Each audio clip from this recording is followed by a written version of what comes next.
When dealing with electrical wiring exposed to harsh weather conditions such as snow, rain, hail, wind, and dry heat, selecting the right type of insulated wire is crucial for safety and longevity. Replacing damaged conductors with a wire that can withstand these elements is essential. The recommended insulated wire for such applications is XHHW2. XHHW2 wire stands for cross-linked polyethylene insulation, heat-resistant, water-resistant. The 2 indicates an insulation thickness rating. Firstly, the X represents cross-linked polyethylene XLP insulation. This type of insulation is highly resistant to moisture, heat, and abrasion, making it suitable for demanding environments. Secondly, the first H denotes heat resistance. XHHW2 wire is rated for continuous temperatures up to 90 degrees Celsius, providing reliable performance even in hot climates. Thirdly, the W signifies moisture resistance. This wire is suitable for wet or damp locations, ensuring insulation integrity in rainy or humid conditions. The number 2 indicates a specific insulation thickness rating, adding to its overall durability. The advantages of using XHHW2 wire are numerous. Firstly, it offers excellent durability and resistance to harsh weather conditions, making it ideal for outdoor installations. Secondly, it is fire resistant and self-extinguishing, enhancing safety in case of electrical faults. Thirdly, it meets the requirements of the National Electrical Code (NEC) for use in exterior locations exposed to direct sunlight, rain, snow, ice, and high temperatures, ensuring compliance with safety standards. When installing XHHW2 wire, several precautions and steps should be followed. Firstly, always disconnect all power before performing any electrical work to prevent electric shock. Secondly, carefully remove the damaged insulation from the old conductors and cut back the conductors slightly to expose fresh wire. Thirdly, strip the ends of the XHHW2 wire to the appropriate length, typically about 1 inch, using a wire stripper. Fourthly, twist the wire strands together to ensure a secure connection and attach them to the terminals using appropriate connectors or screws. Fifthly, cover the terminals with electrical tape or heat shrink tubing for added protection against moisture and corrosion. Sixthly, reinstall the weather head and secure it properly to prevent water from entering the electrical system. Finally, restore power and inspect the system thoroughly to ensure everything is working correctly. It is important to note that electrical work can be dangerous, and it is always recommended to have a qualified electrician perform repairs to ensure safety and compliance with electrical codes. Understanding wire gauges and ampacity is also crucial for safe electrical installations. Wire gauge refers to the physical size of the wire, while ampacity is the maximum amount of electrical current a wire can safely carry. Using undersized wires can lead to overheating and fire hazards. The National Electrical Code (NEC) provides tables that specify the ampacity of different wire gauges based on their insulation type and installation conditions. For example, according to NEC Table 310.15b16, a number 12 American wire gauge AWG copper wire with THHN insulation has an ampacity of 30 amps at 30 degrees Celsius. However, if the wire is installed to a conduit with multiple current-carrying conductors, the ampacity may need to be deaerated to prevent overheating. Overcurrent protection devices, such as circuit breakers and fuses, are essential for protecting electrical circuits from overloads and short circuits. These devices are designed to trip or blow when the current exceeds a safe level, preventing damage to the wiring and equipment. The size of the overcurrent protection device should be matched to the ampacity of the wire it is protecting. For example, a number 12 AWG copper wire with an ampacity of 20 amps should be protected by a 20 amp circuit breaker or fuse. Grounding is another critical aspect of electrical safety. A grounding system provides a low impedance path for fault current to flow back to the source, allowing the overcurrent protection device to trip and clear the fault. Grounding also helps to minimize voltage potential between conductive surfaces, reducing the risk of electric shock. The grounding system typically consists of a grounding electrode, such as a ground rod or water pipe, connected to the electrical panel and all metal enclosures and equipment. Bonding is the process of connecting all metal parts of an electrical system together to create a continuous electrical path. Bonding helps to ensure that all metal surfaces are at the same voltage potential, reducing the risk of electric shock.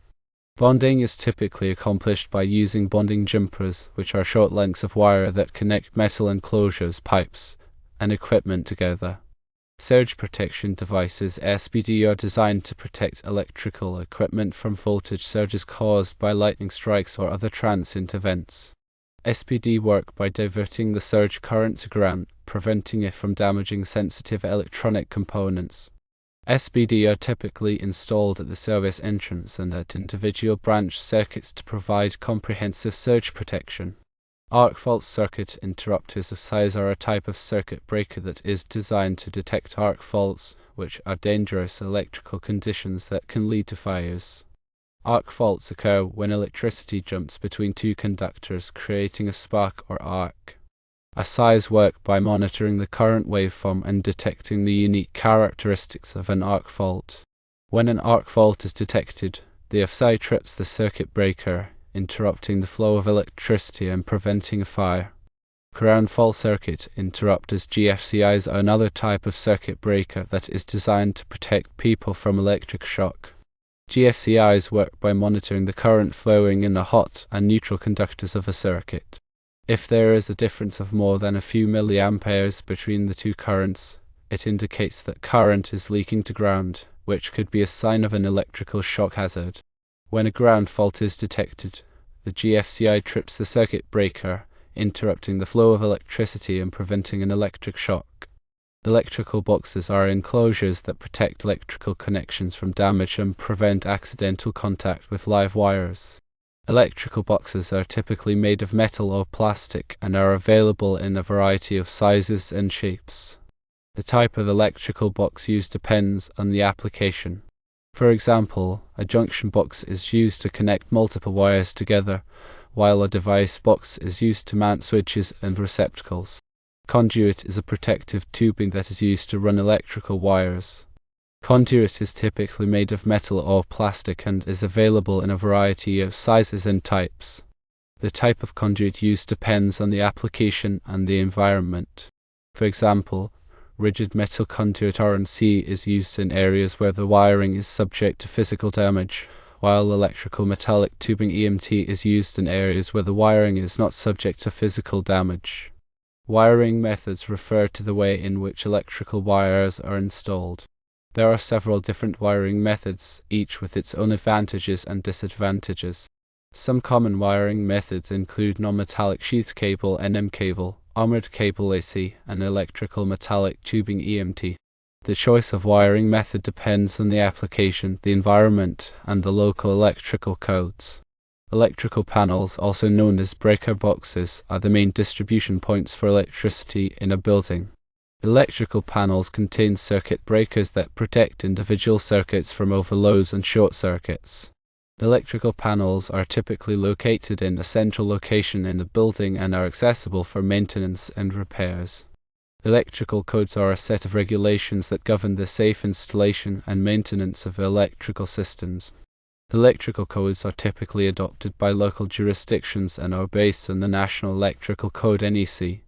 Electrical codes cover a wide range of topics, including wiring methods, grounding, overcurrent protection, and equipment installation. It is important to follow electrical codes to ensure the safety of people and property. Electrical safety is paramount when working with electricity. Always disconnect power before working on electrical circuits. Use insulated tools and equipment. Wear appropriate personal protective equipment (PPE) such as safety glasses and gloves. Never work on electrical circuits when you are wet or standing in water. If you are not comfortable working with electricity, hire a qualified electrician. Here are some additional safety tips. Firstly, always use the correct size and type of wire for the application. Secondly, never overload electrical circuits.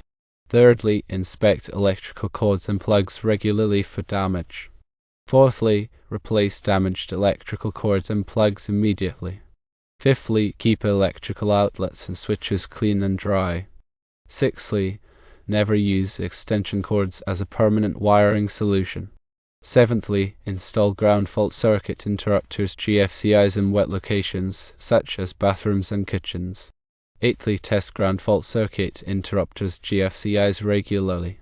Ninthly, install arc fault circuit interrupters of size to protect against arc faults. Tenthly, have your electrical system inspected regularly by a qualified electrician. By following these safety tips, you can help to prevent electrical accidents and ensure the safety of your home and family. Remember that electricity is a powerful force that can be dangerous if not handled properly. Always take precautions and follow safety guidelines when working with electricity. When dealing with outdoor electrical installations, additional considerations are necessary. Firstly, use weatherproof enclosures and fittings to protect electrical components from the elements. Secondly, bury underground wiring at the proper depth to prevent damage from digging or frost heave. Thirdly, use ground fault circuit interrupters GFCIs to protect against electric shock in wet locations. Fourthly, inspect outdoor electrical wiring regularly for damage. Fifthly, trim trees and shrubs away from overhead power lines. Sixthly, be aware of the location of underground utilities before digging. Seventhly, call 811 before you dig to have underground utilities marked. Eighthly, never touch downed power lines.